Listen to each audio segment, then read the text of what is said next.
real fun stories. And I've got with me here in the studio Mr. Dale Hoffman on mic number 3. This is my first time I've run a board like this, so I have to say it as I hit the button. Allen and Heath. That's a good board. Hey, Richard. Dale Hoffman is the incredible host of Down on the Corner here on Mountain Talk Studios every morning at 7 a.m. and a great conservative voice for our area. Just a great man who's really mentored me through years of radio. We've been doing this together since 2008, I think. Yeah, it's been a long time. So, Dale, welcome. Thank you. Wow. I want to mention to all the radio stations across the state that carry the Paul Harrell Show to say thank you, and to the many listeners out there that if you enjoy the Paul Harrell Show on the radio station that you're tuned into right now, I encourage you to advertise with those stations. You know, it costs money to bring you quality shows like the Paul Harrell Show.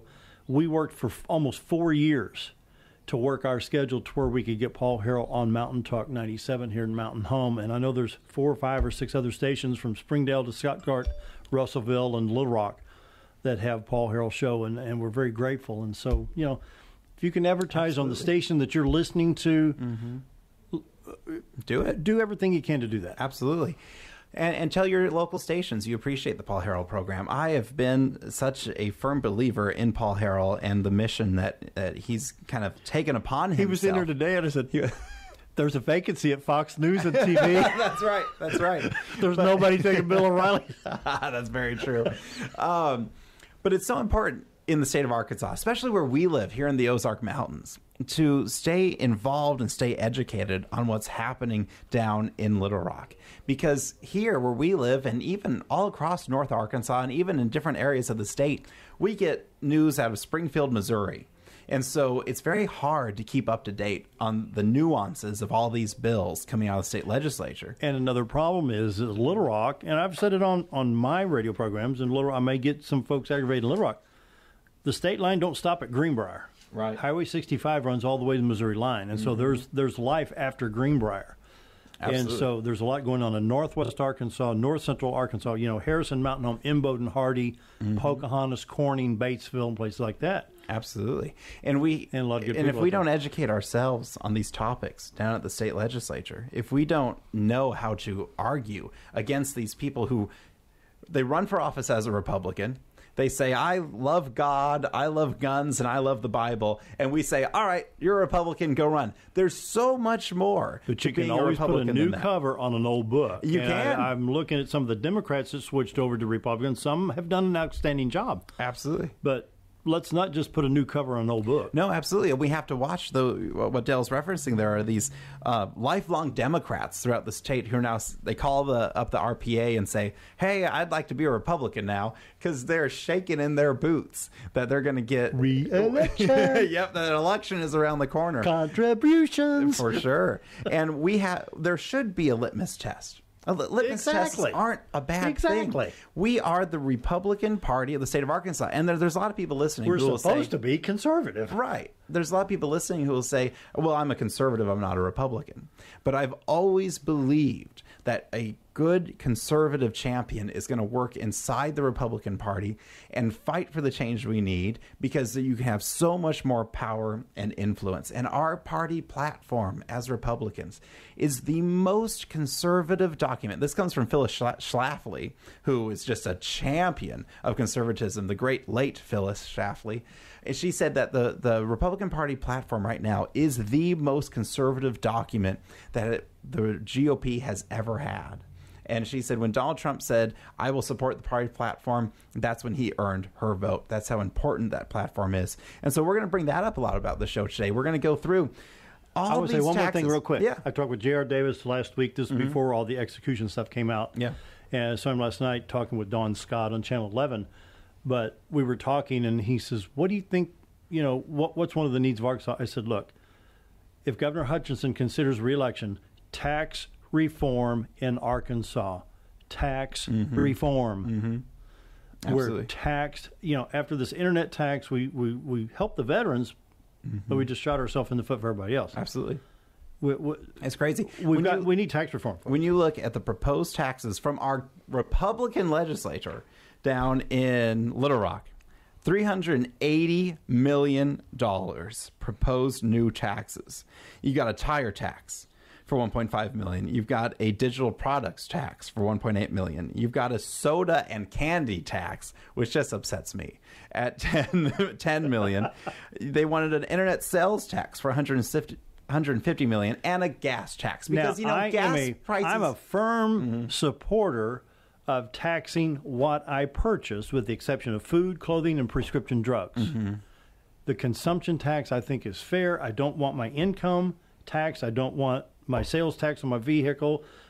I've got a tax on a vehicle, park it in the house, I pay tax on. You got to pay a fee for a license plate on a device you paid taxes on. No, it's crazy. And with this tire tax, you can take a used tire that you bought a year ago, bring it to the tire shop, say, hey, could you put this on my car for me? They have to tax you $1 for doing it now. It was crazy. And they used the Zika virus to justify that tax increase.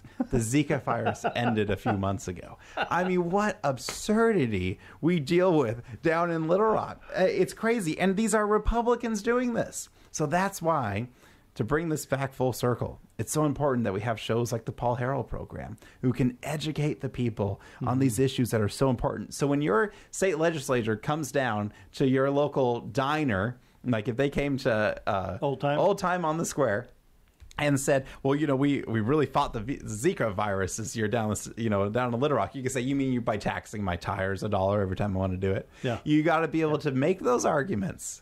And because of shows like this, we can. But when you go to a town hall meeting, whether it's with Senator Cotton Bozeman or your U.S. representative, your local state rep, or your local senator, do it respectfully. Oh, absolutely. It doesn't matter where you're meeting, where the meeting is taking place. Do it respectfully. They're going to listen to your opinion, no matter what party you are.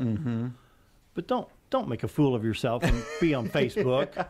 It's true, and we talk a lot when I'm on the Paul Harrell program every Monday, or I have a Saturday morning show here on Mountain Talk about the principles of our party. And those principles that we should all hold dear in our hearts, that really prove that we are conservatives. That we have a right to life, liberty, and property, right? That the government doesn't have any responsibility in our private lives. And it's funny, Richard, how, I just put 2 envelopes in the mail on the 18th, one to the federal government, one to the state, and yet they just took my money, and once they get it, they can tell me how they're going to spend it and how we can use the money we sent them. No, it's craziness. Or when Governor Hutchinson sends out this little quote that he gave out when Amazon decided to start taxing its goods, and he just started praising Amazon. Oh, I'm so glad, he says, that Amazon's going to be collecting taxes on the Arkansas people, and the government can have a new, quote, strengthened revenue stream.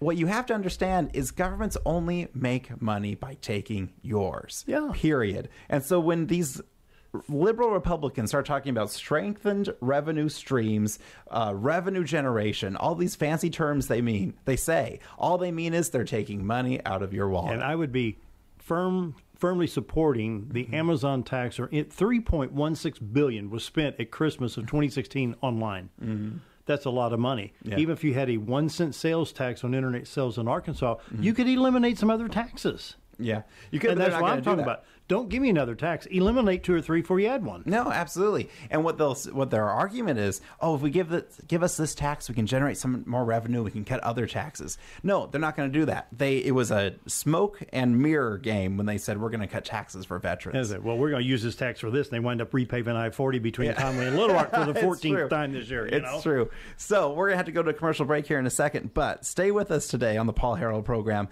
We got some really great, fantastic guests coming up. Senator Scott Flippo is going to join us at the 5 o'clock hour. Here. He's going to be here. All right, Flip. And Paul Mittermeier, Jacob Weaver, we got Dale Hoffman. This is Richard Castor. Text me how you think we're doing on the show.